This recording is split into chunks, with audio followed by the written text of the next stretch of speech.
यथार्थमा संसदले पास गर्यो भने पनि नेपाली जनताले एमसीसीलाई मान्यता दिएका थिएनन् र दिएका छैनन्। The initially selected countries either rejected the project or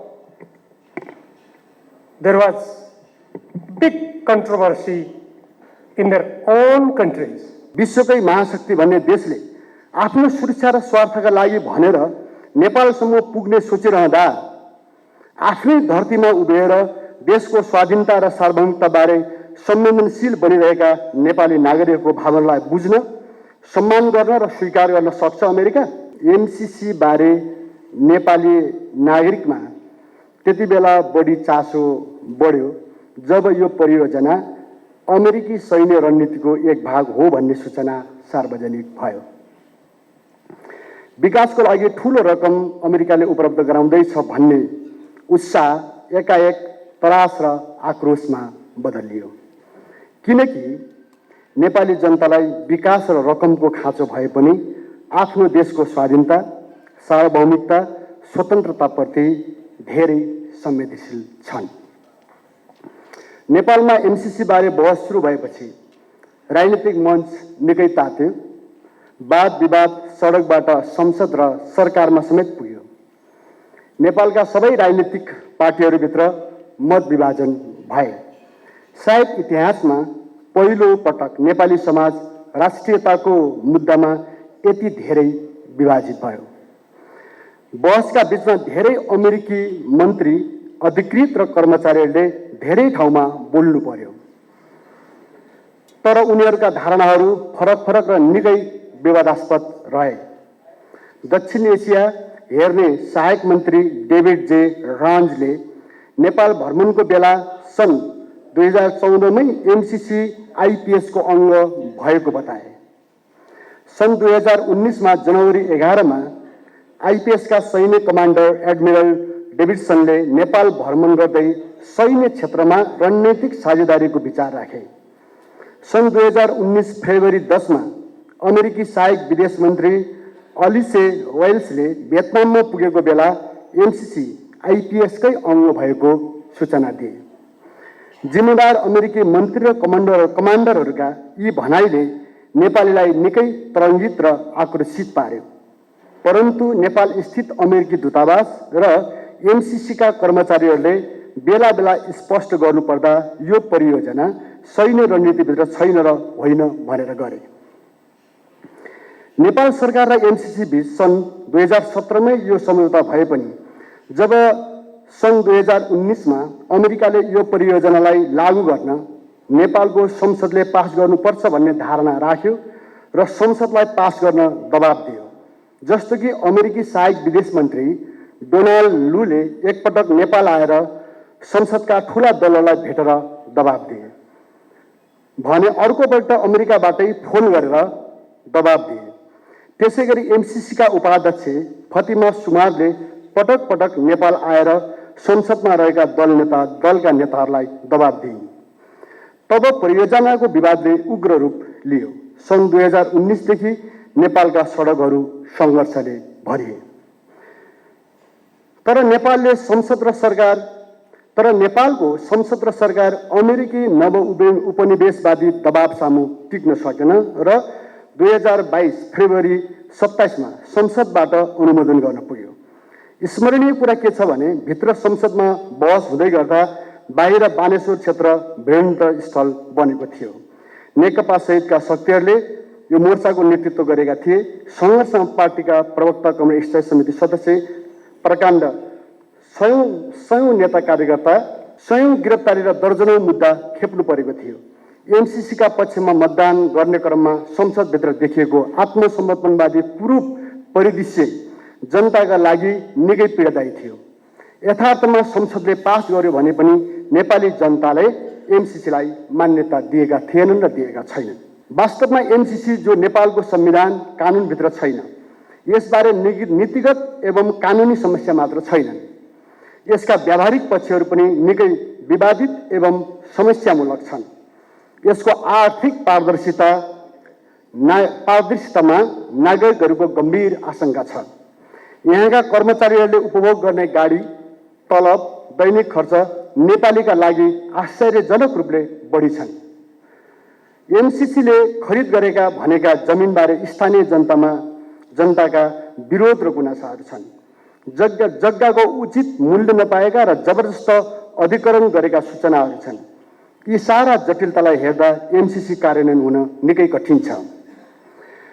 सन् 2024 जब अमेरिकामा ट्रम्पले चुनाव जिते र सरकार बनाए, 2025 को जनवरी 20 उनले एमसीसी परियोजनालाई विश्वभरि रोक्ने घोषणा गरे र 3 महिनाका लागि रोकिदिए पनि।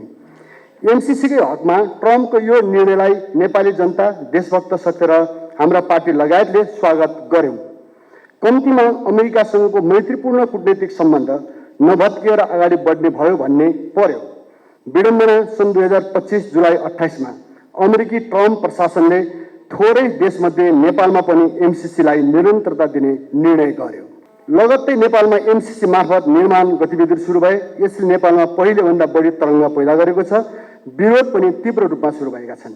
अमेरिकाले नेपालसँगको मैत्रीपूर्ण सहकार्यका लागि जे नगर्नुपर्ने हो त्यही गल्ती दोहोऱ्याएको छ। अमेरिकाले एमसीसी किन पुनः सुरु गर्यो? अन्यत्र रोकिएको एमसीसीको पुनरागमन नेपालमा मात्र किन?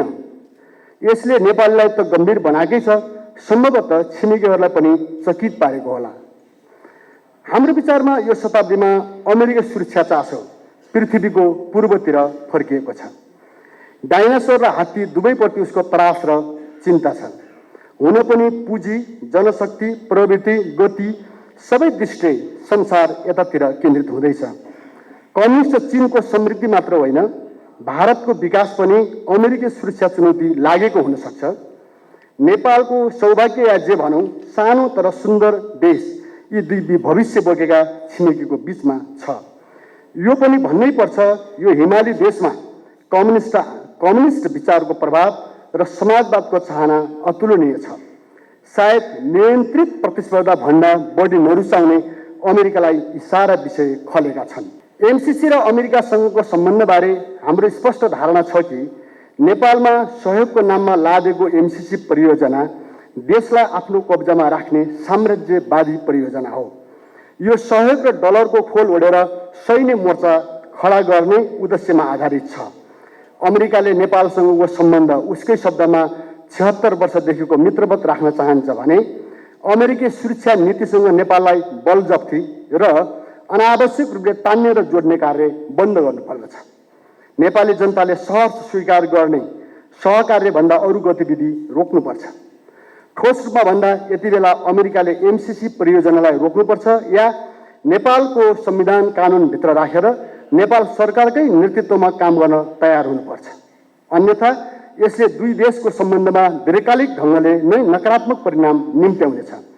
विश्वकै महाशक्ति भन्ने देशले आफ्नो सुरक्षा र स्वार्थका लागि भनेर नेपालसम्म पुग्ने सोचिरहँदा आफ्नै धरतीमा उभिएर देशको स्वाधीनता र सार्वभौमिकताबारे संवेदनशील बनिरहेका नेपाली नागरिकहरूको भावनालाई बुझ्न, सम्मान गर्न र स्वीकार गर्न सक्छ America?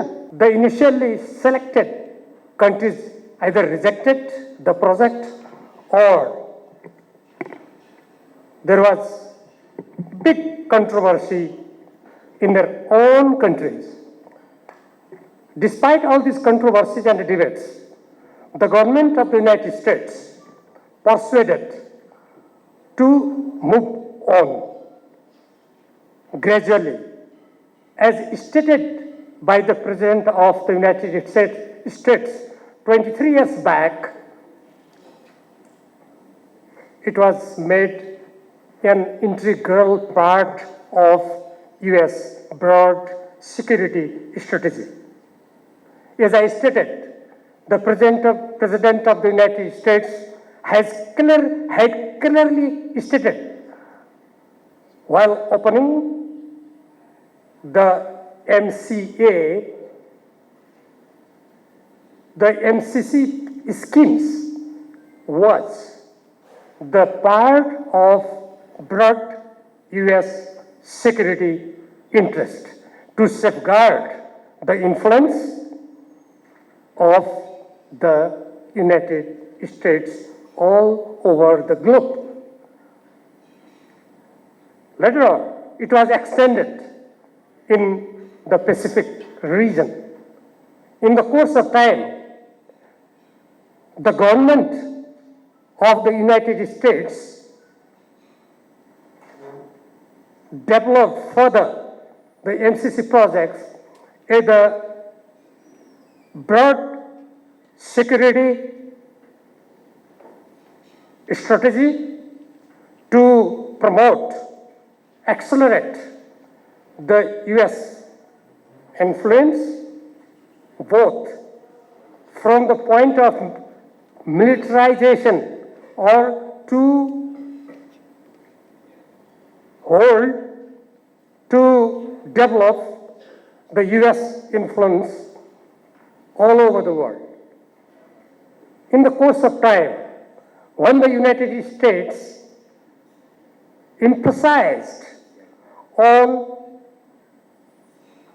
looking the East or to focus on Indo-Pacific region, Nepal also was brought under the project of Millennium Challenge Corporation. Though it sounds the Millennium Challenge Corporation was an independent body, but it was or it is an integral part of the US government strategic move. The foreign minister or the secretary of state is the chairperson of the MCC national organization. When the rivalry or competition between the big powers shifted towards Indo-Pacific region, then Nepal was also considered a strategic point to operate. As all of us know, the geopolitical strategic location of our country provides ground for big powers to operate both in our big neighbors and some of the other countries. When we talked about the MCC project in Nepal, when I studied the main Millennium Challenge Compact scheme and several agreements, including the implementation agreement and several other agreements made by MCA Nepal with various ministry and departments of the government Nepal, we can find many provisions which are oriented to maximize the US security interest and to promote its strategic move in this region. Thus, the MCC project itself, as also stated by the high-level officials and ministers of the United States, is an integral part of Indo-Pacific strategy of the USA. There are several clauses, both in the main agreement, implementation agreement, and several other understanding agreements and letters which were exchanged between the government of Nepal and United States, clearly show the MCC project, despite its economic and development cover, the government of the United States has taken it as foreign policy promotion combined with security strategy. We can find it very clearly, not only on agreement and understanding, but when we study the documents and statements made by the ministers and higher authorities of the United States, it is very clear that the project, its implementation, operation, and even after 5 years, when the project schemes will be completed, but some of the provisions and the control and the presence of the authorities of the United States will remain in Nepal. That is very serious. We can imagine or we can think if the project was only an economic development project. Why? In the main agreement, it is stated that if any agency, any government authority of Nepal adopt policy, program, activities contrary to the vital national interest or security interest of the United States, the project may be terminated unilaterally. And the provisions of the agreements and understanding even made between the government of Nepal and the United States are not, they have not been made public.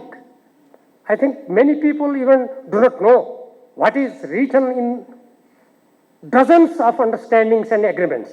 Only the main compact agreement and the implementation agreement have been made public. Other agreements and understandings and later exchange between both governments are yet to be made public. I think they will never make those agreements and understandings public. Thus, the Millennium Challenge Corporation itself was a product to protect decreasing US influence or to overcome the obstacles created by other emerging powers, both in the Indo-Pacific region and other parts of the globe. Thus, this has been the political, security, economic, strategic move of the United States. According to our constitution, Nepal cannot join any such strategic alliance. The article of constitution, the article 51D restricts the government of Nepal not to enter in such a security strategic treaty or agreements. Despite this kind of constitutional provision, some of the leaders of our country and then Prime Minister, they tried their best to ratify this agreement. Now this is in operation. Though public opposition, dissatisfaction is still in the country, and the voice against the provisions which are detrimental to our national independence, dignity, and interest, the government, especially this coalition government of the Nepali Congress and the CPN-UML, seem very active to carry on all the operation and implementation activities of this